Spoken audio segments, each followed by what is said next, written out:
ጉድ ኣታሎ ምስ ቅኒ ኢለ ካሊእ ክርአ እየ ቅኒ ኢልካስ ካሊእ ክርአ እዩ ማለት እዩ። ሰላምታ ይረሳዕኹን ክቡራት ተኸታተልትና ከመይ ቀኒኹም ደሓን ደቐኒኹም በብዘለኹምዎ ሰላም ክትኮኑ እናተመንኹ እምበርከስ ናብዛ ቪድዮ ክትኣትዩና ሃለኹም ላይክ ሸር ሳብስክራይብ እናገበርኩም ምትዋዕኹም ኣይፈለየኒ ኩለኩም ይፈቲ ከምቲ ልሙድ እምበርከስ ናይ ሎማዓንቲ ኣድያና ወይ ከዓ ትሕዝቶና ደሞ ከምቲ ልሙድ ክቡራት ተኸታተልትና ብጣዕሚ ዝሕዝን እዩ ናይ ሎሚ ምክንያቱ ኣሌክስ ብተግባሩ ዝሓዘነ እዩ። ሊሊ ደሞ ብጣዕሚ ከም ዝተናደደት እዩ ናይ ሎማዓንቲ ትሕዝቶና ማለት እዩ። ኣብ ዝሓለፈ ቪድዮ ኣሌክስ ዶኩመንት ምሳይ ኣሎ ኢሉ ሓሳቡ ገሊፁ ነይሩ። ይኹን ዳእምበር ሎማዓንቲ ከረክባ መፂኡ ኣሌክስ ደሞ እንኪ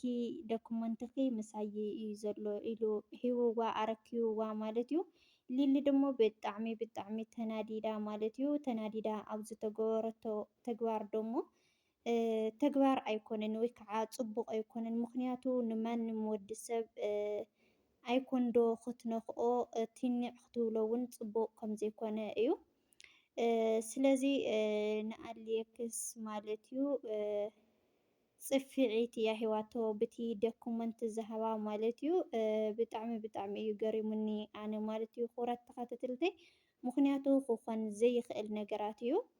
ጓል ኣንስተይቲ ኮይና ትሕት ክትብል ኣለዋ። ከምኡ እውን ኣብ ፍቅሪ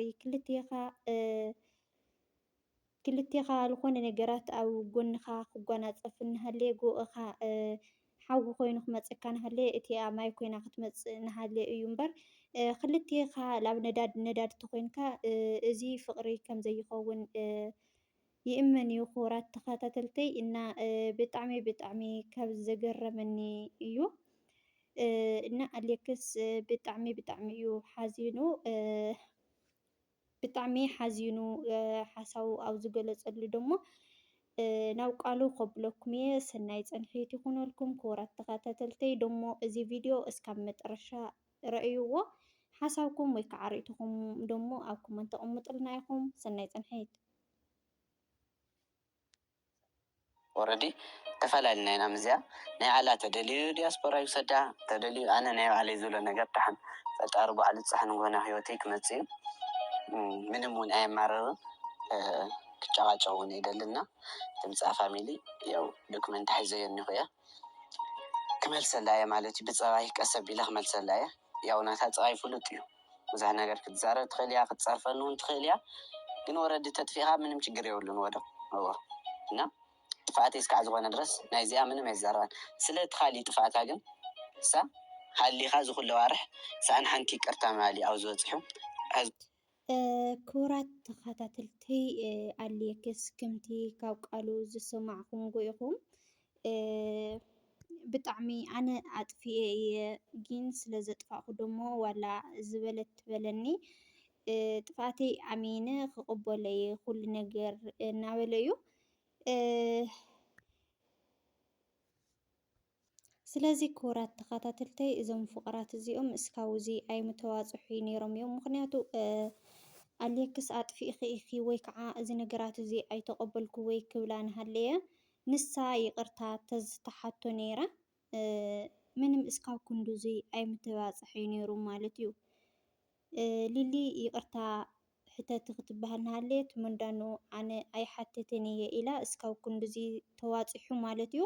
ብኡ ደሞ እቲ ነገራት እናተጠናከረ ከይዱ እስካብ ምፍልላይ ወፂሑ ማለት እዩ። ክቡራት ቤተሰብ ብጣዕሚ ናይዚኦም ፍቅሪ ብጣዕሚ ካብ ዘደንቆ ኩሉ ሕብረተሰብና እዩ ነይሩ። ይኹን ዳእምበር ሕዚ ብጣዕሚ እዩ ዝገርም ማለት እዩ። ከምዚ ዓይነት የለን ፍቅሪ ብፅልኢ ዝግለፀሉ ግዜ ኢና በፂሕና ዘለና እና ክቡራት ተኸታተልትና ኣሌክስ ከምቲ ሓሳቡ ዝገለፆ ማለት እዩ ኣነ ትፈትየኒ ወይ ከዓ ተፍቅረኒ ኣብ ልባ ተዝህሊ ነይረ ንምንታይ ብንእሽተይ ነገር እዩ ክምለስ ነይሩ ነገራት እስካብ ክንድዚ ኣየምበፃሕናይ ነርና ሰኣን ይቅርታ ግን እስካብ ክንድዚ በፂሕና ክብል ሓሳቡ ወይ ከዓ መረረቱ ገሊፁ ክብለኩም ይፈቲ ቤተሰብና። እና ክቡራት ቤተሰበይ እዚ ዶኩመንት ወይ ከዓ ፋይል ፕሮሰሳ ወዲኣ ስለ ዘላ ንምኻድ ቸኩላ ስለ ዘላ እያ ብዙሕ ተጨናንቆ ዝነበረት ምድሪ ከምኡ እውን ላብ ትግራይ መኸይድያ እውን ከምቲ ኣብ ዝሓለፈ ዝገለፅናልኩም ማለት እዩ ወለዳ ቻው ክትብል ከም ዝኸደት እዩ ኣሌክስ ኣሕሊፍዎ ዘሎ ማለት እዩ ቤተሰብ። ስለዚ ኣሌክስ ኣነ ላብ ድላያ ክትከይድ ትኽእል እያ ናብ ድላያ ክትከይድ ትኽእል እያ ኣነ ንኣይ ዝበሎ ናብ ማንም ኣይኸድን ክብል ሓሳቡ ወይ ከዓ ርእይትኡ ሂበሎ ማለት እዩ ቤተሰብ። እና ክቡራት ተኸታተልተይ ንእሽተይ እስኪ ላብና ሊሊ ኣሌክስ ዝገበርዎ ዝርርብ ከብለኩም እየ። ሰናይ ፅንሐት ይኹነልኩም። ረጋጊዐ ክዛረብ ምክንያቱ እቲ ጥፍኣት ናተይ ስለ ዝኾነ ኣነ ገተርተር ኢለ ክዛረብ ይክእል ንስኹም ከምትብል ፍሉጥ እዩ ናትክ ፀባይ ከም ምዃኑ ፍሉጥ እዩ ችግር የብሉን ናተይ ፀባይ ትነግረኒ ናይ ዓልኻ ገርሲ ኢልካ እሱ ናተይ ፀባይ ንዓይ ዝምልከት ይገተር ኣይገተር ኣይምልከተካ እሺ ችግር የብሉ ድሓን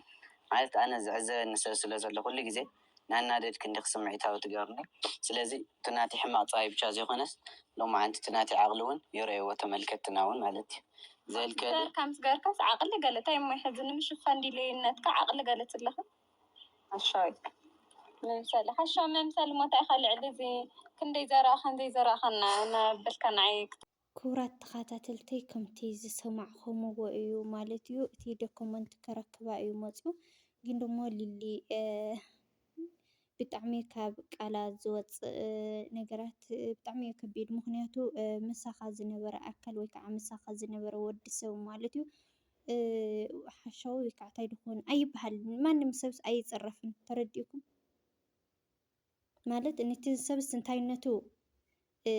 ወይ ከዓ ንሳስ እንታይነታ እያ ተርኢ ዘላ ሚድያ እምበር ንዕኡ ምንም ኣይለግወን ወይ ከዓ ኣይጠውቅን ፀሪፋቶ ወይ ከዓ ፀሪፍዎ ማለት እዩ ግን ደሞ ኣብ ክልቲኦም ሓደ ኣካል እስካብ ዝኾኑ ሰዓት እስካብ ዘለውዎ ማለት እዩ ክንፈርዶም ኣይንኽእልን ኢና ብዝኾነ ግን ብጣዕሚ ብጣዕሚ ከቢድ እዩ ብዝኾነ ተፋቐሮ ሕብሽዋይ ኩለኩም ይፈቲ ብዘጋጣሚ እዚ ደሞ ዶኩመንት ምስ ሃባ ደሞ ዶኩመንታ ምስ ረከባ ደሞ ብጣዕሚ ካብ ዝሕዝን ማለት እዩ ፀፊዓቶ እያ ኸይዳ በቲ ዶኩመንት ማለት እዩ ፀፊዓቶ እያ ኸይዳ እና ክቡራት ተኸታተልና ከምዚ ክኸውን ኣይነበረን ምክንያቱ ምድፋር ፅቡቅ ኣይኮነን ንባዕልኻ ካለ እና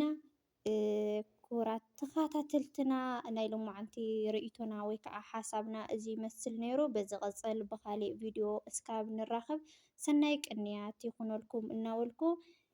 ሓሳብ ወይ ከዓ ርእይቶ ብዝህልየኩም ደሞ ኣብ ኮመንት ተቐምጡለይኹም እትገብሩለይ ምትብባዕ ወይ ከዓ ሃናፂ ዘበለ ርእይቶኹም ብጣዕሚ እየ ዘመስግን እንተፈቲኹምዎ እዚ ቪድዮ ደሞ ላይክ ሸር ሰብስክራይብ እናገበርኩም ምትዋዕኹም ኣይፈለየኒ ክብለኩም ይፈቲ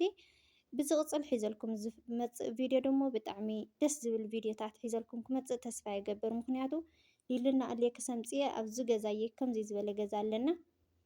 ኣብዚ ገዛየ ሎማዓንቲ ምልጭ ኣቢለ ፀራርገያ እኒኹ ፅባሕ ሕምፅየ